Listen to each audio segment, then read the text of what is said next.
Hey friends, happy Thursday. I'm doing my best with this setup. We're gonna roll with it. So I hope you can see what I'm gonna do. Today we're gonna just make simple Christmas ornaments. I've been playing around with this all week.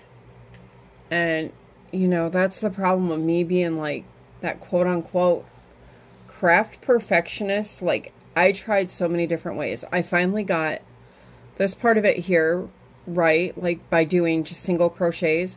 But now I'm trying to figure out what I want to do with this bottom here. And this is where I've gotten so far. I'm having an issue with the bells I have. I know I have other ones, but if you look here, I cannot get anything through that little loop on the bell. I'm thinking I might need craft wire or something. I have this bead wire here, like a stringing wire. I haven't tried that yet, but I think I might try that next. So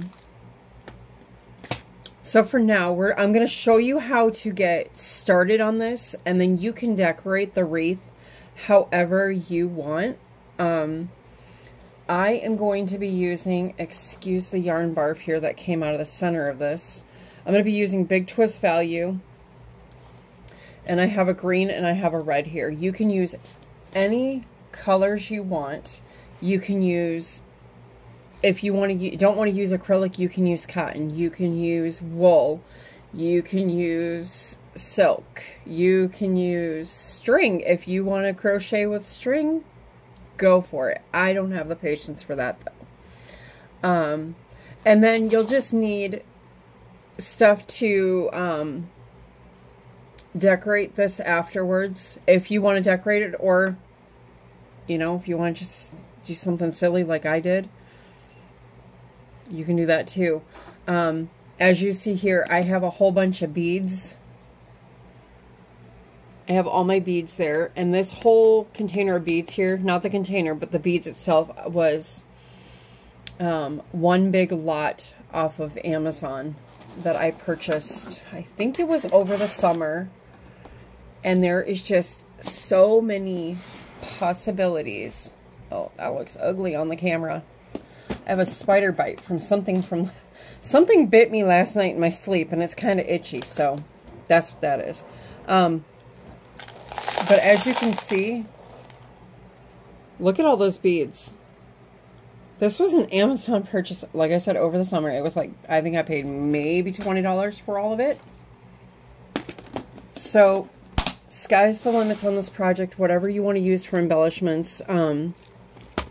These are just some more beads I have. These are too small, I think, to go around the yarn. But then I have the winter beads in here. So it's whatever you want to do.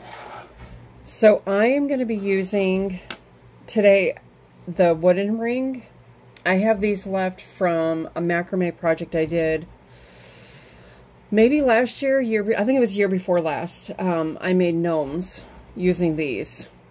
So this is what we're going to be crocheting on today. I am going to be using a 5mm dots hook. This is what my yarn calls for, and that's what we're going to be using. So I am just going to use, I actually don't want to deal with that green right now because it's kind of tangly. I'm going to go ahead and just use the red. And we're going to go ahead and get started. And this is a fun project, even if you have kids that are just starting out crocheting. You know, and you don't have to crochet around this ring. You can, sorry, I'm trying to make a slip knot here and I keep getting caught. So I'm making a slip knot on my hook. You can wrap this around the ring without crocheting it, just a little bit of glue on each spot. If that's what you want to do, you can do that too. So this would be a fun project for kids to wrap the yarn around the ring, whatever ring you're using.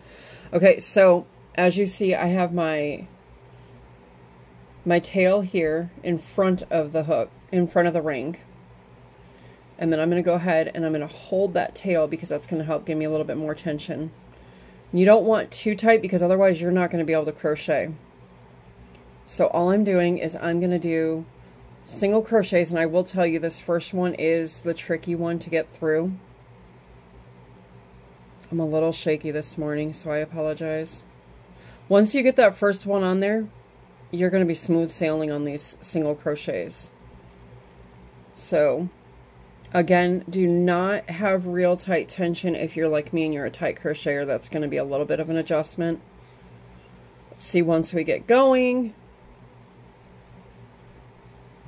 you just pull through both, and then you can let go of that tail if you want to. And we need that tail there. Oops, not a double, a single. So we're doing single crochets all the way around. I did play with this. If you do half double or doubles, it's going to curl up and it's going to look like a little bowl. So it has been a while since I've crocheted on a ring. That's why I kind of had to play with it, because I had to refresh my brain. Okay, so we're going along. Now you notice there's gaps in here. All you got to do is just take your stitches and move them. Not real tight. You don't want this super, super tight. You want to have your chains on top of the ring. Come on, camera, focus. Okay, so that's what you're going to do. You're going to go all the way around with a single crochet. And we're going to just work together.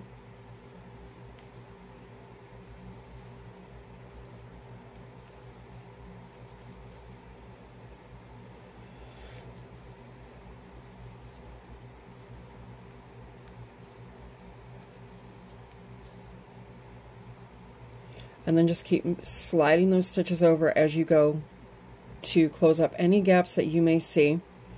And again, you don't want it so tight that it's bunching up on itself. You just want it enough to where it's closing up those gaps. Now, another thing you can do, if you want to, if you're using a wooden ring, and I think this would be fun, is to paint the ring first. Paint it whatever color you want. Maybe you just want a sparkly, like a clear sparkle toned paint underneath this. You can do that. That would look really pretty, especially on a Christmas tree. So see, you just push your stitches like so. You get some more yarn pulled from the center here. And then I'm going to show you what we're going to do with that tail and why I said to leave it there. Another thing you can do is, if you remember from one of my videos way back, I had some like metallic thread that I purchased from Premier. You can hold that together with the yarn that you're crocheting with, and that would give it a nice glitter effect, and that would look really pretty, especially on a Christmas tree. Okay, so we are approaching the end. You see I have just a little bit here. So we're going to scoot these stitches over just a little bit.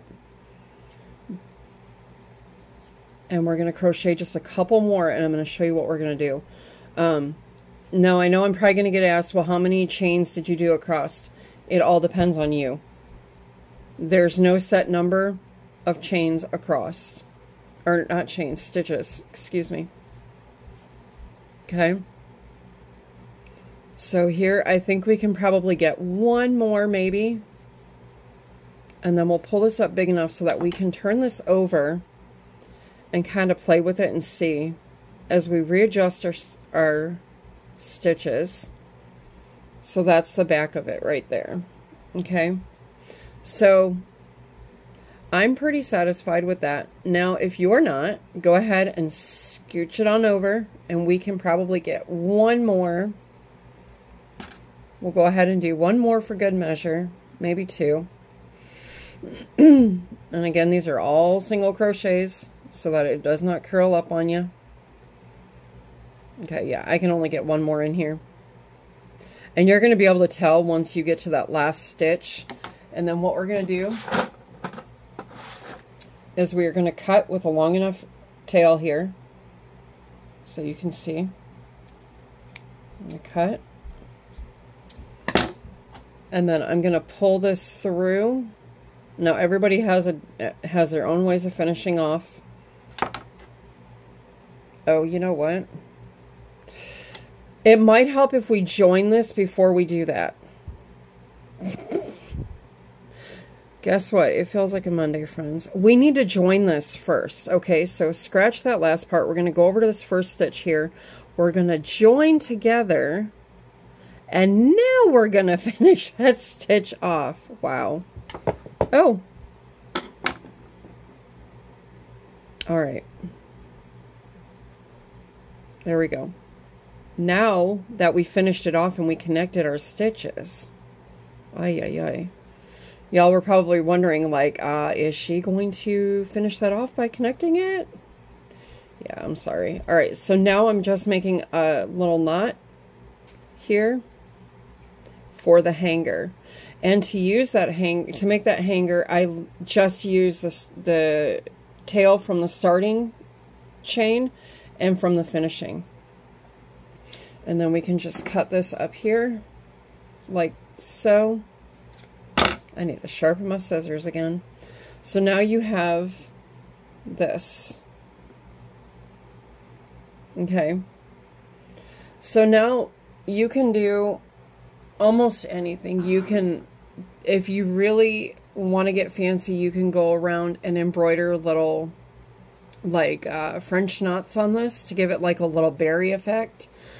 You can do what I did here, and you can just, like you're putting on fringe on a project, you would just go in on your stitches on the bottom here and do that. If you want, before you tie this off, you can add some beads or a bell at the top. But that's literally all you need to get started on this, is just to know how to crochet around the ring. And then the rest from there is literally the sky's the limits. It's just, you can do so much with these, like I said. Yeah. So anyways, there we have it. I hope this helps you out.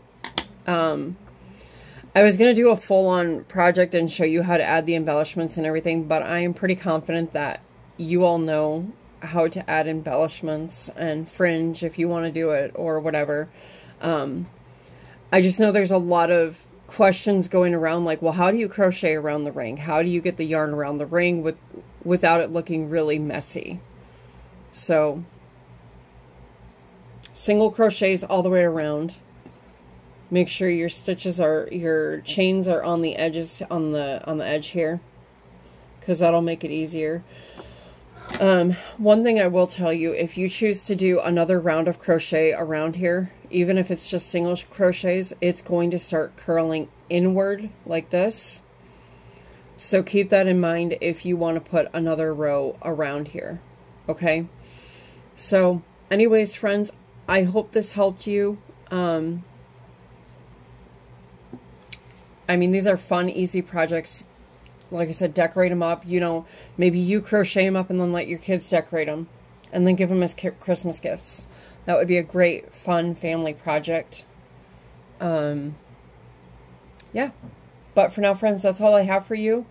I will be back tomorrow on Friday with the Granny Square pouch. More in-depth this time. Not all over the place like last time. So anyways, friends, I love you. God loves you. Be kind to one another and stay crafty, and I will see you on Friday. Bye.